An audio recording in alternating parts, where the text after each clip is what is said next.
Hi, everyone. Good, Steve? So, hi. Thanks for your patience today. Today is always a difficult day, and really the worst day of the season, which is it should feel that way when you don't meet expectations. And today's certainly one of those days. We're in the results business here, and we didn't get results, and we haven't met expectations. And as a head coach, I take responsibility for that. You have a team that has expectations and has goals in mind, and you don't reach them, it's not a good feeling. My job as a head coach is to find solutions and chart a path ahead for the group to come through and to succeed at the most important time of year. And we haven't done that. I do feel a year ago, took a step in the right direction as a group. I love the resolve that we showed in this series, Game 5 and 6 in particular, to give us a chance to compete in Game 7. But clearly that's not enough, and that sits with me. With that, I'll take questions.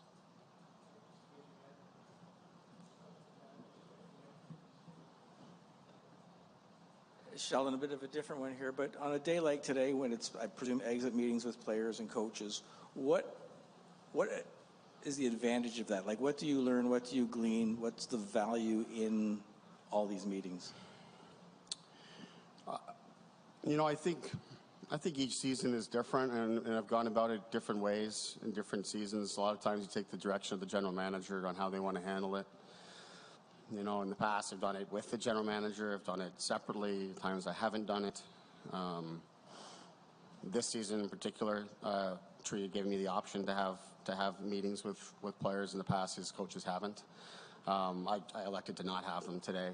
For myself personally, I went more casual interactions around the facility here today, and seeing guys off and sort of opening the door for more meaningful conversations in the off season, which to me is really what it's about. These ones, I think, because the season ends so quickly, there's not a lot of value to get out of the exit meetings. From the general manager's perspective, it's more so about giving direction on off-season and training and what's going to happen, all those sorts of things. I think it's more of a formality that a lot of teams do, but for me, it's more just kind of feeling your way through. I spoke with the team after the game, after the loss the other night, more so than I have in any season in the past, and let them know how I felt about the team and about the group. But this is as I said earlier, and as I opened with, not a good day, and not a lot of productive things get done today. But a chance to see the guys off and like I said, open the door for more meaningful discussions later on. Sheldon, do you see any through line between the lack of the offense, playoffs after playoffs, or is it individual series? The way you opened the question, I missed it. Do you see any through line with the lack of offense, playoff after playoff, year after year? Yeah, I think there's a couple things with it. We look at this a lot, and it's still fresh and things happen quick, but you reflect on it and discuss it. I think in each of those playoffs, you look at some of the opportunities missed, and you wonder why. Times when clean chances, breakaways, 2-on-1s, rebounds in tight, those types of things that tend to go in for you in the regular season, and now they're not. I think as a coach, it's more so how can you help your players through that, but also how can you generate more of it. I don't think we generated enough of those. Certainly more than what we did, what we executed on. But again, this season we face a goaltender at the other end that is putting up top numbers in the league, and of course that's part on the goaltender and the team that you're playing against and the job that they do defensively. But my job as a coach is to find more ways to get through to that. Sheldon, you had mentioned on Saturday night that the opponent will set up games for the Leafs to beat themselves. games 3 and 4 in this series. What has made it challenging to counter that? Well, I think first off in that comment that I made, it's what I'm talking about is a team that basically sits back in structure and forces you to come through them and waiting for you to make mistakes and force the issue and force the game and be impatient. I think that's a common theme and strategy around the league, is to be able to capitalize and play in transition and limit mistakes. So I don't think we're unique in that sense in terms of how teams game plan against us, but certainly, the ways to counter it for me are things that we discussed all series. Getting through the neutral zone quickly before structure is set, capitalizing on line changes and progressions and sequencing, things that allow you to play when you're not against structure. And then when we are, finding ways to charge through it and get through the neutral zone, get to the net, get to the spend time in the offensive zone, but get on the inside. And I thought as the series wore on, not just in our series, but even if you look around the league, the later the series have gone on, offense seems to be harder to come by. Early in the series, we had no issues with that. We were generating lots. We were leading the league in interslot shots and rebounds, and we were getting lots of pucks in there in the first few games of the series. Those dried up later on in the series, yet we were also playing way better defensively ourselves and didn't necessarily need as much offense to win games. Game 5 and 6 as examples. I think the level of patience that we showed in those games is ultimately what it takes to win in the playoffs. And that's, to me, is why it's most disappointing to not get it done in Game 7, because, again, we're right there. You're one shot away from getting through, and then quickly the narrative changes to now the Leafs have figured out how to play tight games, win tight games, come from behind, show fight, all these sorts of things that you're excited about. I come out of Game 6 feeling about as good about the Toronto Maple Leafs as I've felt in this position. And that was because of how we were playing and how the group had come together. So, to not get it done in Game 7 is quite disappointing, but in terms of the strategy itself, I think, the line that I talked to the players about is it takes what it takes, and we've got a group of 20 players that, when committed to playing as a group, can have success. And, we have to be able to stick with that and trust that for the long haul. Sheldon, can appreciate you saying that you take responsibility for what happened. I'm just wondering, what form does that take next? What happens next for you? Well, for me, it's looking for solutions, continuing to work, build upon the things that I just discussed. To me, this series that we just finished is as I'm saying here, the most that are the best that I felt about our group in terms of its ability to perform and come through in playoffs and play a playoff type of game.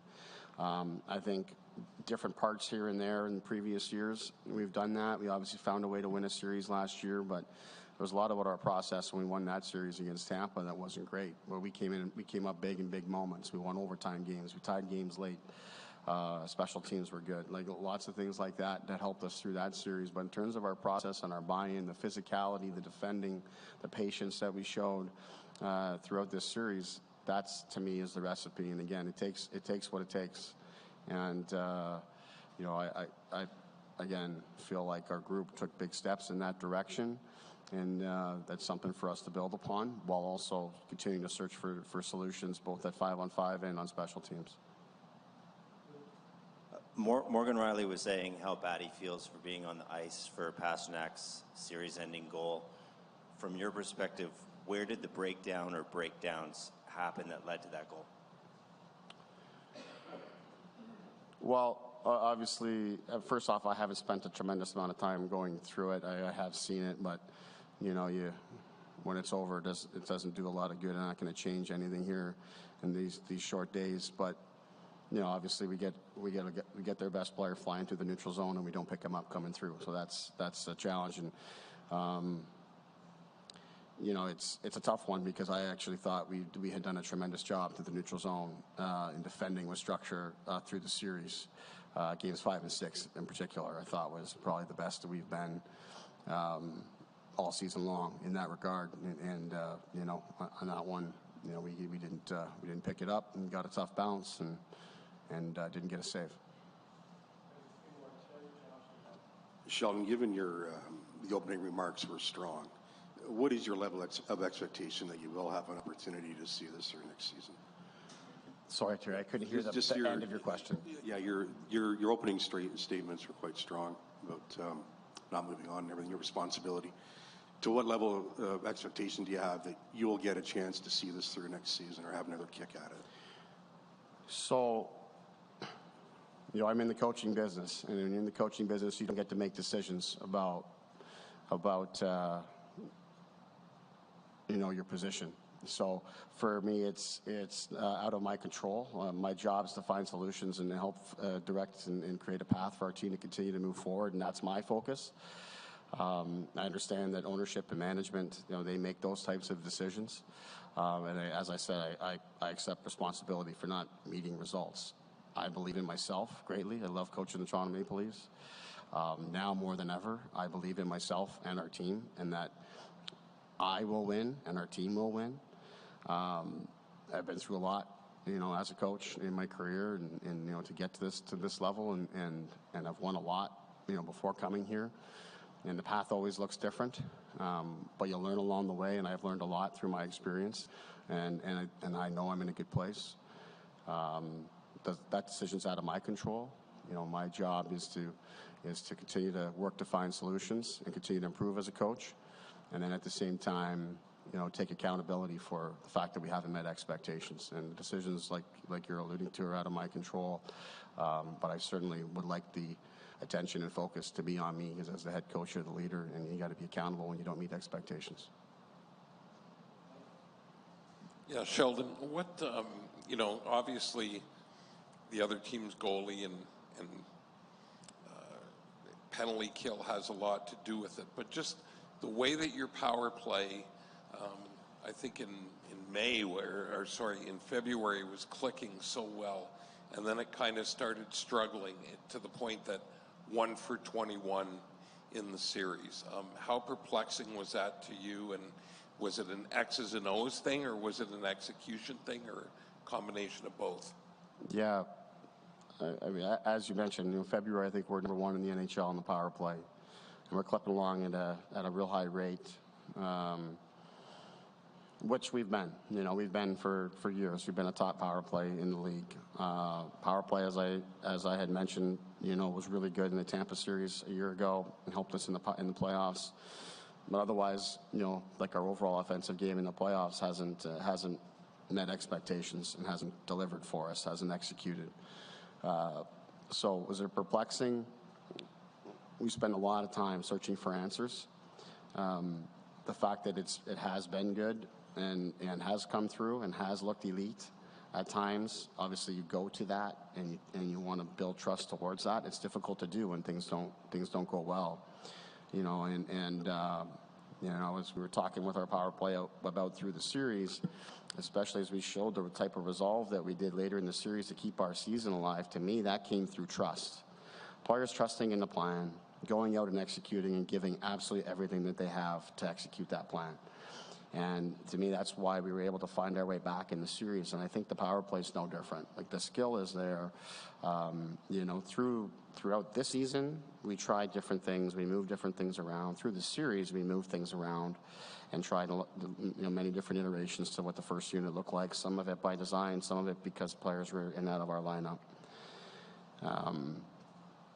But ultimately, it comes down to execution. It comes down to competitiveness, winning little puck battles and winning face-offs, and then trusting, and staying with it. And that becomes harder to do, as that number starts to grow. But again, the way that the team showed belief in the plan at 5-on-5, we needed that to come through in the power play. And frankly, in Game 7, the power play was good in Game 7. We just didn't put the puck over the line, which was the same story in Game 2 and 3. So the big number, if you focus on that, it's It's not good, and clearly. But there's times there where the process was in place, and the process can work. You got to be able to beat the goaltender ultimately, and that's the next, or that is the missing piece. So that's the hurdle there. Sheldon, Mitch has taken heat in this market from time to time, perhaps now more than ever. I'm just wondering what you make of that, and what he means to this group now and moving forward. Mitch is an exceptional player and wants to win. He wants to win here in Toronto. And, I think, there's things that he did in the series that really helped us have success, set us up for success, took on some tough roles, really helped stabilize our penalty killing, get our penalty killing going later in the series. There's things that Mitch Barner does, that don't show up on the score sheet that are really important to our team. Obviously, our entire team needs to score more, needs to come through at key times, and that's a big part of it. But as I said, my job as a coach is to help our entire team, including Mitch, to come through in those moments, and I failed to do so, and I'll take responsibility for that.